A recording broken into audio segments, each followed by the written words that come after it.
ഓ എന്താല്ലേ ആ വേനലിൽ തോന്നി, ഓ ഈ ചൂടത്തുനിന്നൊരു മോചനം കിട്ടുക, ഒരു മഴ പെയ്തിരുന്നെങ്കിൽ. ഇതിപ്പോൾ മഴ പെയ്യാൻ തുടങ്ങിയപ്പോൾ മഴയോട് മഴയായില്ലേ.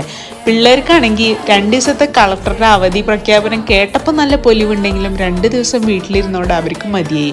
അപ്പോൾ ഇത് ഞായറാഴ്ച വൈകുന്നേരം പിള്ളേരുടെ ഒരു സന്തോഷത്തിന് വേണ്ടിയിട്ട് ഇറങ്ങിയതാട്ടോ. കുറച്ചടുത്താണ് ഞങ്ങളുടെ ഈ കുളം പുതുതായിട്ട് വന്നതാട്ടോ. അവിടെ ചെന്ന് നോക്കിയപ്പോഴോ ആ പാലക്കാട് ജില്ല ഫുള്ളുണ്ടെന്ന് പറഞ്ഞ പോലെ ഭയങ്കര തിരക്കട്ടോ. പിള്ളേരൊക്കെ എന്തിനിപ്പോൾ വന്നാലും എന്താ അസുഖം വന്നാലും അടച്ചുപൂട്ടലിൻ്റെ മുന്നേ ബ്ലാസ്റ്റ് ചെയ്യാന്ന് പറഞ്ഞ പോലെ എല്ലാവരും ഭയങ്കര, കുട്ടികളുടെ സെക്ഷനിലൊക്കെ ഭയങ്കര ഇതാട്ടത്. അവരെയും കൊണ്ട് ഇറങ്ങി കുറച്ച് നേരമൊക്കെ രണ്ടുപേരും നീന്തക്കം പഠിക്കാനെന്ന് പറഞ്ഞിട്ട് അങ്ങോട്ടും ഇങ്ങോട്ടൊക്കെ പോയി. പക്ഷെ നല്ല ആഴാണ് കേട്ടോ, വലിയ റിസ്ക് എടുത്തിട്ട് പിള്ളേരെ ഇറക്കാൻ പറ്റില്ല, നല്ല തിരക്കും. അങ്ങനെ ഇതാ വൈകുന്നേരം കുറച്ച് നേരം പിള്ളേരെയും കൊണ്ട് മഴയൊക്കെ ഒന്ന് മാറിയപ്പോൾ കുറച്ച് നേരം ബ്ലാസ്റ്റ് ചെയ്തിട്ട് വൈകുന്നേരം അങ്ങനെ അങ്ങോട്ട് പോയി. പിന്നെ അതേ നീന്തൽ കഴിഞ്ഞാൽ പിന്നെ പറയണ്ടല്ലോ, ഒടുക്കത്തെ വിശപ്പ്, തട്ടുകടയിൽ നിന്ന് ഫുഡ് അടിച്ചിട്ട് അന്നത്തെ പരിപാടി